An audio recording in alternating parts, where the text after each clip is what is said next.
امام کے قریب بیٹھنا. اللہ کے نبی صلی اللہ علیہ وسلم نے فرمایا ذکر میں حاضر ہوا کرو یعنی خطبہ میں، اور امام کے قریب بیٹھا کرو. بے شک آدمی دور ہوتا رہتا ہے حتیٰ کہ وہ جنت میں بھی پیچھے ہی ہوگا اگرچہ وہ اس میں داخل بھی ہو جائے.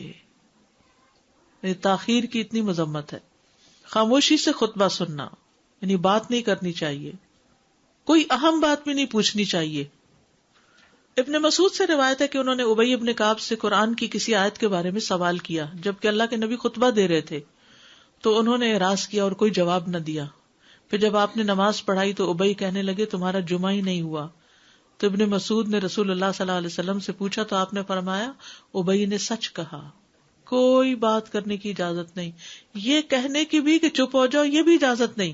عبداللہ بن مسعود کہتے کہ جب امام جمعہ کے لیے آ گیا پھر تمہارا اپنے ساتھی سے یہ کہنا کہ خاموش رہو لغویت کے لیے کافی ہے. یہ بھی لغو بات ہے.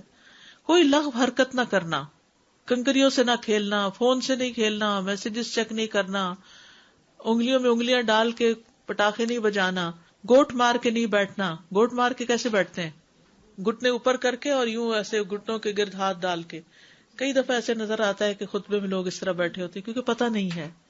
یعنی آپ چوکڑی مار سکتے ہیں. آپ سب سے افضل پوزیشن تو یہ ہے کہ جیسے نماز کے اتحیات میں ہم بیٹھتے ہیں، لیکن کچھ لوگ اس طرح بیٹھ نہیں سکتے، چلو کرسی بھی بیٹھ جائیں.